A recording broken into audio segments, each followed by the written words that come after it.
Good morning बच्चों। तो आज मैं आपको फोर्थ का सेकेंड लेसन पढ़ाने जाने वाली हूँ।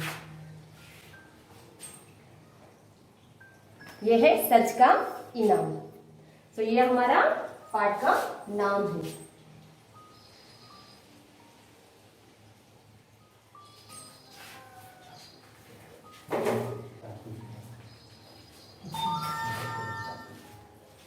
सच का इनाम।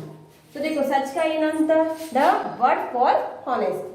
सो इधर देखो नए शब्द दिखाई दे। सो सच का इनाम उसको क्या बोलते हैं? सच। सच मीन्स ट्रूथ। सो सच का इनाम जो हम सही से बात करते हैं। सो बोलते हैं, आप लोग क्या बोलते हैं तेलुगुला से నిజమైన మాటకి మనము ఏదైనా గిఫ్ట్ ఇస్తాము అంటే ఎప్పుడైనా మనము నిజం మాట్లాడితేనే మనకు ఏదైనా మంచి జరుగుతుంది అంటారు। దాన్ని సచ్ కా ఇనాम बोलते हैं। तो देखो सच का इनाम द रिवॉर्ड फॉर हॉनेस्टी। सो नए शब्द कौन से देखो इसमें? अध्यापक है, पाठशाला है, विद्यार्थी है, सहायता है, प्रशंसा है, सच्चाई, परिचय, जीवन, महान, ईमानदारी। सो देखो अध्यापक मीन्स टीचर। अध्यापक मीन्स टीचर।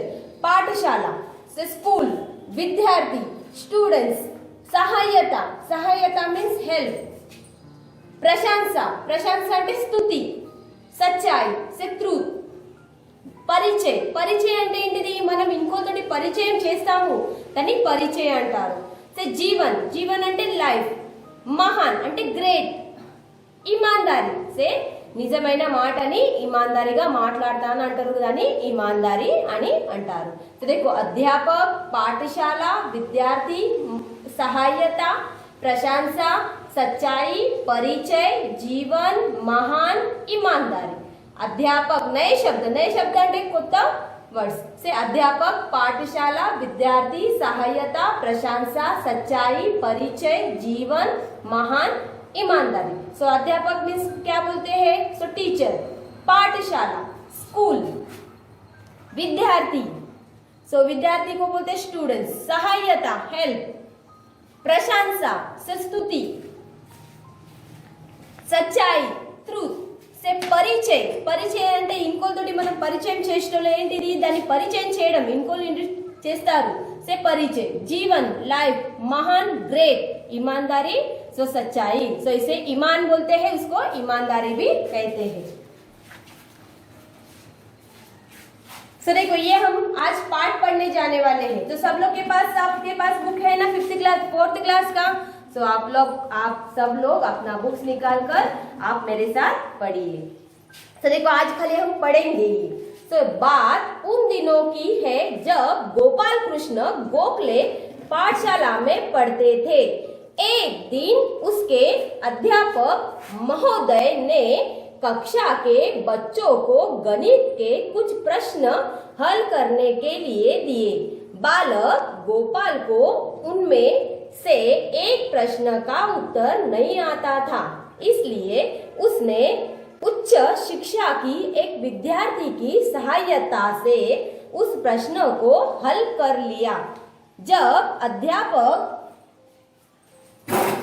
अध्यापक महोदय ने सब बच्चों की कापियां जांची तो पाया कि केवल एक बालक गोपाल ने ही सारे प्रश्नों के हल किए थे।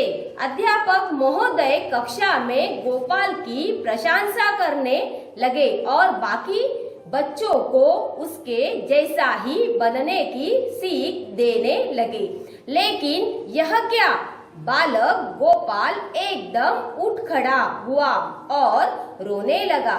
अध्यापक महोदय ने जब उसके रोने का कारण जानना चाहा तो बालक ने बताया, मैंने उस एक प्रश्न को हल करने में उच्च शिक्षा की विद्यार्थी की सहायता ली है, इसलिए प्रशंसा उस विद्यार्थी की होनी चाहिए। यह सुनकर अध्यापक महोदय चकित रह गए। उन्होंने बालक गोपाल को अपने पास बुलाकर गले से लगा लिया, फिर उसके सिर पर हाथ फेरते हुए बोले, तुमने ईमानदारी और सच्चाई का परिचय दिया है। मेरा आशीर्वाद है कि जीवन में तुम महान बनो। तो ये है हमारा पाठ सच का इनाम। तो आप लोगों ने सब लोग ने पढ़ा ये मेरे साथ जो पाठ, तो आप फिर से पढ़ेंगे। तो ये इसका मैं आपको ट्रांसलेशन करूंगी। तो ये है सच का ईमान। तो देखो ये पिक्चर आपको दिखाई दे रहा है। तो ये पिक्चर आपको दिखाई दे रहा है ना उसमें। तो इसमें पिक्चर में क्या है, देखो एक पाठशाला का चित्र दिखाई दे रहा है। तो पाठशाला में बहुत सारे बच्चे हैं। बहुत सारे बच्चे हैं और उसमें देखिए आपको आपके अध्यापक दिखाई दे रहे हैं और बच्चे दिखाई दे रहे। बच्चे को अध्यापक कोई मैथ्स बोलते गणित, गणित के कोई प्रश्न दिए हैं और गणित के प्रश्न आपको हल करने के लिए बताए थे। देखो वो बच्चा, उसमें बहुत से सारे बच्चे हैं। बहुत सारे बच्चे के अलग अलग नाम रहते हैं इसके लिए। इसमें देखो ये बाल कृष्ण का नाम दिया है और ये स्कूल का नाम क्या है, देखो इधर इसमें स्कूल का नाम दिया है गोखले पाठशाला। इसका ये स्कूल का नाम है। ये जो चित्र दिया है पाठशाला का, ये पाठशाला का नाम है गोखले पाठशाला। ये इसमें बच्चा है जो ये सर के अध्यापक के सामने जो बच्चा खड़ा है, उसका नाम है गोपाल कृष्ण। उसका नाम है गोपाल कृष्ण। देखो बात उन दिनों की है, बात उन दिनों की है मतलब अंत मुंदुदी माट इदी बात उन दिनों की है जब गोपाल कृष्ण गोखले पाठशाला में पढ़ते थे। जब भी ये गोपाल कृष्ण किधर पढ़ते थे, गोखले पाठशाला में पढ़ते थे। एक दिन रोज उनके अध्यापक महोदय ने कक्षा के बच्चों को गणित के कुछ प्रश्न हल करने को दिए। రోజు తన మ్యాథ్స్ టీచర్ ఏం చేశారు కొన్ని క్వశ్చన్ ఇచ్చారు, దాన్ని సాల్వ్ చేయడానికి ఇచ్చారు। అందరి పిల్లలు అంటే ఇప్పుడు ఈ 4th క్లాస్ ది ఉంది కాబట్టి ఇది 4th క్లాస్ కే ఓన్లీ క్వశ్చన్ ఇచ్చారు। ఏది మ్యాథ్స్ కొన్ని క్వశ్చన్ ఇచ్చారు, అది సాల్వ్ చేయడానికి ఇచ్చారు कि ఇది మీరు నేను ఇది క్వశ్చన్ ఆన్సర్స్ ఇస్తున్నాను, ఈ క్వశ్చన్ ఇస్తున్నాను, దాన్ని మీరు ఏం చేయాలి, ఆ ప్రాబ్లం ని सॉल्व చేయాలి। तो देखो बाल गोपाल ने उनमें से एक प्रश्न का उत्तर नहीं आता था। అట్లా బాల గోపాల్ అంటే ఒక బాలుడు ఉన్నాడు, చాలా మంది పిల్లలు ఉన్నారు, అందులో ఒక గోపాల్ అబ్బాయి ఉన్నాడు కి తనకు ఒక క్వశ్చన్ ఇప్పుడు దాదాపు మీకు ఏమి ఇస్తారు మీ టీచర్ మినిమం 5, 10। అందులోకి వెళ్ళండి ఆ క్వశ్చన్ ఆన్సర్స్కి వెళ్ళండి, ఒక క్వశ్చన్ ఆన్సర్స్ రావట్లేదు ఎవరికి, గోపాల్ కృష్ణకి। इसलिए देखो इसलिए उसने उच्च शिक्षा की एक विद्यार्थी की सहायता से उसे प्रश्न को हल कर दिया। तो तने ఏం చేశాడు, తనకు రావట్లేదని తన టీచర్ దగ్గర వెళ్ళలేదు, తన అధ్యాపక దగ్గర వెళ్ళలేదు, తన ఎక్కడ వెళ్ళాడు, తనకైనా ఎక్కువ క్లాస్ అంటే ఇప్పుడు మనం 4th క్లాస్ లో ఉన్నాము, 4th అంటే 6th 7th క్లాస్ వాళ్ళు కొంచెం పెద్ద ఉన్నోళ్ళకి అది క్వశ్చన్ చెప్పి తనని ప్రాబ్లం ని సాల్వ్ చేశాడు। కానీ అది తప్ప కరెక్ట్ ఆన్సరా కాదు।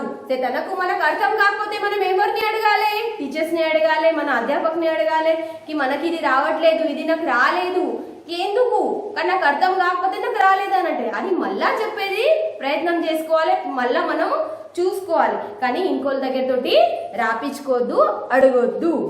इसलिए उसने మీకు అర్థం కాకపోతే అడగొచ్చు, కానీ తన ఏం చేశారు, తనతోటినే ఆ ప్రాబ్లం ని సాల్వ్ చేసి డైరెక్ట్ ఇక్కడ ఏం చేశారు, మనము ఏదైనా ఇప్పుడు హోంవర్క్ ఇచ్చినప్పుడు ఏం చేస్తారు, అందరూ ఎవరు చేయలే ఆ సాల్వ్ ప్రశ్న, కానీ మాత్రం గోపాల్ కృష్ణ చేసి ఇచ్చాడు। తన ఏమైంది చూడండి ఇప్పుడు। इसलिए उसने उच्च शिक्षा की एक विद्यार्थी की सहायता से उस प्रश्न को हल कर लिया। हल అంటే తన ఆ ప్రాబ్లం ని సాల్వ్ చేశాడు, ఎవరితోటి, తనకన్నా పెద్దవారు తోటి ఆ ప్రశ్నని డిస్కస్ చేసి ఏం చేశాడు, దాన్ని सॉल्व చేసేసాడు। देखो जब अध्यापक महोदय ने सब बच्चों की कॉपियां जांची तो पाया कि केवल एक बालक गोपाल ने ही सारे प्रश्नों के हल किए थे। देखो जब अध्यापक మీకు ఎప్పుడైనా హోంవర్క్ ఇస్తే మీరు ఏం చేస్తారు, హోంవర్క్ కరెక్షన్స్ అవుతుంది కదా। హోంవర్క్ కరెక్షన్స్ అయినప్పుడు అందరు పిల్లల బుక్స్ మనం టీచర్ చూస్తుంది, చూసినప్పుడు మాత్రము అందులో అందరు పిల్లలకైనా గోపాల కృష్ణనే క్వశ్చన్ ఆన్సర్స్ మొత్తము ప్రాబ్లం సాల్వ్ చేశాడు। సరే గోపాల్ ने ही सारे प्रश्न के सारे అంటే తన ఎన్ని క్వశ్చన్ ఆన్సర్స్ ఇచ్చారు, ఎన్ని ప్రాబ్లమ్స్ ఇచ్చారు సార్ మ్యాథ్స్ అన్ని ప్రాబ్లమ్స్ ని ఏం చేశాడు, సాల్వ్ చేశాడు। ఎవరు చేశారు, గోపాల్ కృష్ణ। देखो अध्यापक महोदय कक्षा में गोपाल की प्रशंसा करने लगे। మహోదయ అంటే మన టీచర్స్ ఏం చేశారు, ఓన్లీ గోపాలకృష్ణ ఆ క్వశ్చన్ ఆ ప్రాబ్లమ్ ని సాల్వ్ చేశారు కాబట్టి తనని ముందు పిలిపించి అందరి ముందు తని ప్రశంస అంటే స్తుతి చేశారు. గుడ్ బాయ్ అని మంచి బాలుడు అని ఏం చేశారు, తనని స్తుతి చేసి పొగిడారు. देखो अध्यापक महोदय कक्षा में गोपाल की प्रशंसा करने लगे और बाकी बच्चों को उसके जैसे ही बनने की सीख देने लगे. తన గోపాలకృష్ణ అట్లా చేశాడు కాబట్టి మీరు కూడా గోపాలకృష్ణ లెక్క కావాలి, అందరి లెక్క ఆ గోపాల్ ఎట్లా చేస్తున్నాడు, ఎట్లా స్టడీ చేస్తున్నాడు, అందరికైనా ముందు ఉంటున్నారు, అట్లా మీరు కూడా గోపాలకృష్ణ లెక్కనే కావాలని ఎవరు చెప్పారు, టీచర్స్ చెప్పారు. గోపాలకృష్ణది ఏం చేశారు, స్తుతి చేశారు అందరి ముందుకి. గోపాలకృష్ణ అంటే గుడ్ బాయ్, అందరు పిల్లలతోటి కాబట్టి మనము మంచి చదువుకుంటున్నాడని చెప్పారు. देखो प्रशंसा करने लगे और बाकी बच्चों को उसके जैसे ही बनने की सीख देने लगे. మీరు కూడా గోపాలకృష్ణ లెక్క ఏం చేయాలి, మంచి చదువుకోవాలి, అన్ని క్వశ్చన్ అని అన్ని ప్రాబ్లమ్స్ ని సాల్వ్ చేయాలని చెప్పారు. సరే యహ క్యా सीख देने लगे. लेकिन అంటే ఇది ఏంటి, యహ క్యా బాలక్ గోపాల్ ఏకదమ్ ఉఠ్ ఖడా. తన ఏం చేశాడు, తన స్తుతి చేసినప్పుడు ఏం చేయాలి ఆయన హ్యాపీగా ఉండాలి, కానీ తన గోపాలకృష్ణ ఏం చేశాడు, హ్యాపీగా లేడు. తను ఏం చేశాడు, ఒక్కసారి నిలబడ్డాడు. ఎందుకు నిలబడ్డాడు చూద్దాం. देखो बालक गोपाल एकदम उठ खड़ा हुआ और रोने लगा. తన గోపాలకృష్ణ ఏం చేశాడు, అందరి ముందు తన స్తుతి చేసినప్పుడు హ్యాపీగా ఉండాలి, కానీ మాత్రం తను హ్యాపీగా లేడు. కానీ ఎందుకు హ్యాపీగా లేడు, దాని క్వశ్చన్ ఎవరి దగ్గర ఉంది, గోపాలకృష్ణ దగ్గరనే ఉంది. కాబట్టి గోపాలకృష్ణ ఏం చేశారు, తన అందరి ముందు నిలబడ్డాడు. నిలబడి ఏం చేశాడు, ఏడుచుకుంటా నిలబడ్డాడు, ఏడవడం మొదలు పెట్టాడు. చూడండి, रोने लगा. अध्यापक महोदय ने जब उसके रोने का कारण जानना चाहा. తన గోపాలకృష్ణ ఎందుకు ఏడుస్తున్నాడు, తన అన్ని క్వశ్చన్ సాల్వ్ చేశాడు, అన్ని ప్రాబ్లమ్ సాల్వ్ చేసిన తర్వాత ఎందుకు ఏడుస్తున్నానని అధ్యాపక అడిగారు. నువ్వు ఇంత ప్రాబ్లమ్ సాల్వ్ చేసినాక నిన్ను నేను కొట్టలేదు, కానీ నువ్వు ఎందుకు ఏడుస్తున్నావు అని దానికి కారణం అడిగారు. देखो जानना चाहा. बालक ने बताया, मैंने उस एक प्रश्न को हल करने में उच्च शिक्षा की విద్యార్థి కి సహాయత లీ హై. తన ఏం చెప్పాడు కి మీరు ఇచ్చిన ప్రాబ్లమ్స్ ఉన్న 5 ప్రాబ్లమ్స్, ఎన్ని ప్రాబ్లమ్స్ అయినా సరే ఉన్న ప్రాబ్లమ్స్ లకి వెళ్ళి ఒక ప్రాబ్లమ్స్ నాకు రాలేదు, కాబట్టి నేను ఏం చేశాను, ఉच्च శిక్ష అంటే మీకన్నా పెద్దవారు, ఉच्च శిక్షకి విద్యార్థి అంటే ఉच्च శిక్ష స్టూడెంట్స్ ని నేను ఏం చేశాను, సహాయత అంటే హెల్ప్ తీసుకున్నాను, హెల్ప్ తీసి నేను ఆ ప్రాబ్లమ్ ని సాల్వ్ చేశాను అని చెప్పాడు. ఎవరు చెప్పాడు, గోపాలకృష్ణ తన అధ్యాపక్కి చెప్పేశాడు. సరే ఇస్లియే అందు గురించి ప్రశంస ఉస్ విద్యార్థికి హోనీ चाहिए. మీరు నా ఇంకా స్తుతి చేస్తున్నారు, కానీ ఈ స్తుతి నాది కాదు, అది ఎవరిది, ఉच्च శిక్ష విద్యార్థి అంటే మనకన్నా ఎక్కువ ఉన్నా, అంటే ఇప్పుడు మేము 4th క్లాస్ లో ఉన్నాము అంటే 6th 7th క్లాస్ ఉన్న వాళ్ళకు ఆ చేసిన ప్రాబ్లమ్ ని సాల్వ్ చేసిన ఆయనకే స్తుతి ఉండాలి, అది స్తుతి నాది కాదు, ఇది ప్రశంస నాది కాదు అని చెప్పేశారు అధ్యాపక్. देखो यह सुनकर अध्यापक महोदय चकित रह गए. ఇది చూసిన తర్వాత సడన్లీ షాక్ అయిపోయారు. ఎవరు, అధ్యాపక్. ఆయన చెప్పేసే వరకల్లా ఆయన ఒక్కసారి స్టన్ అయిపోయారు. అరే గోపాలకృష్ణ ఇది ఏం చెప్తున్నారు, ఉన్నంత ప్రాబ్లమ్స్ ని సాల్వ్ చేశారు. సాల్వ్ చేసిన తర్వాత తను ఏమని చెప్పారు, ఈ క్వశ్చన్ ఆన్సర్ ఈ ప్రాబ్లం నేను సాల్వ్ చేసి అన్ని ప్రాబ్లం నేనే సాల్వ్ చేసిన, కానీ ఒక్క ప్రాబ్లం మాత్రం నాకు రాలే, కాబట్టి నేను నాకైనా పెద్దవారిది హెల్ప్ తీసుకొని ఏం చేశాను, పెద్దవారి స్టూడెంట్స్ తోటి హెల్ప్ తీసుకొని ఆ ప్రాబ్లమ్స్ ని సాల్వ్ చేశారని చెప్పారు. देखो ఇది చెప్పిన తర్వాత తన అధ్యాపక్ అంటే తన టీచర్ ఏమయ్యారు, చాలా షాక్ అయిపోయారు. देखो उन्होंने बालक गोपाल को अपने पास बुलाकर गले से लगा लिया. తన ఏం చేశారు, తన అధ్యాపక్ ఏం చేశారు, తన ఆ బాలగోపాల్ అంటే గోపాలకృష్ణని దగ్గర తీసుకొని ఏం చేశారు, హక్ చేశారు. అంటే ఏం చేశారు, తనని అల్మిచ్చారు, దగ్గర తీసుకొని ఈ అనుకొని తని ఏం చేశారు, అల్మిచ్చారు అని అంటే హక్ చేశారు. फिर उसके सिर पर हाथ फिराते हुए बोले. తన ఆయన నెత్తి మీద చేపెట్టుకొని ఇట్లా అనుకుంటా, तुमने ईमानदारी और सच्चाई का परिचय दिया है. నువ్వు ఏం చేశారు, నీ అంత ఇమాందారి అంటే నీ అంత నిజమైన మాట ఇంతవరకు చెప్పలేదు. ఇప్పుడు మనం ఏదైనా చేస్తే ఏమంటాము, అరే నా స్థుతి అందరి ముందు అవుతుంది కాబట్టి నేను చాలా హ్యాపీగా ఉండాలి. కానీ తను ఏం చేశాడు గోపాలకృష్ణ, అట్లా చెయ్యలేదు. తన నిజమైన చెప్పాడు, ఇది అన్ని క్వశ్చన్ నేనే సాల్వ్ చేశాను, అన్ని ప్రాబ్లం నేనే సాల్వ్ చేశాను. కానీ మాత్రం ఒక్క ప్రాబ్లం మాత్రం ఎవరు సాల్వ్ చేశారు, మనకైనా ఎక్కువ స్టూడెంట్స్ అంటే ఎక్కువ 6th 7th క్లాస్ వాళ్ళది స్టూడెంట్స్ దగ్గర నేను హెల్ప్ తీసుకున్నా అని చెప్పేశాడు. అది చెప్పేసే వరకల్లా ఆ అధ్యాపకు కూడా తనది ప్రశంస చేశారు. కి నువ్వు నిజమైన చెప్పినానికి ఆయన ఏం చేశారు, ఇంకా స్తుతి చేశారు. देखो उसको सिर पर हाथ फेराते हुए बोले तुमने ईमानदारी और सच्चाई का परिचय दिया है. నువ్వు కాకుండా ఇంకా నీతోటి ఎవరితోటి నువ్వు తీసుకున్నావు ప్రాబ్లమ్ ని సాల్వ్ చేసావు, అయినా కూడా ఇమాందారిగా పేరు చెప్పేసి ప్రాబ్లమ్ ని సాల్వ్ చేశాను చెప్పావు. మేరా ఆశీర్వాద్ హై కి జీవన్ మే తుమ్ మహాన్ బనోగే. నేను నీకు ఆశీర్వాదిస్తాను కి నువ్వు లైఫ్ లో ఎప్పుడు మంచి స్థాయికి వెళ్తావు, మంచి స్థాయికి వెళ్ళగలుగుతావు అని చెప్పేసి ఆశీర్వాదం ఇచ్చారు. ఎవరు, అధ్యాపక అంటే ఎవరైనా చూడండి, మన నిజమైన అంటే మనం ఎక్కడైనా వెళ్ళగలం. అబద్ధం ఎన్ని రోజు ఉంటది, కొన్ని రోజు. ఇప్పుడు చూడండి అబద్ధాలు ఎన్ని రోజు ఉండదు అని అంటే ఎప్పుడైనా నిజం బయటికి వెళ్తూనే ఉంటది. నిజం బయటికి వెళ్ళినప్పుడు ఏం చేస్తారు, మన మమ్మీ తోటి అయినా టీచర్స్ తోటి అయినా దెబ్బలు పడతారు. అది అప్పుడు మనది ఏముంటది, ఏది ఉండదు. కాబట్టి మనది తప్పు ఉన్నా ఏదైనా ఉన్నా కానీ మనం నిజమైన చెప్తే అది మన మంచిది అని, మన లైఫ్ కూడా మంచిది. అది ఎప్పటికీ మనకు లైఫ్ లాంగ్ గుర్తుగా ఉంటది. సో ये है हमारा सच का इनाम. सो देखो ये आप क्या करें, ये पाठ पढ़िए.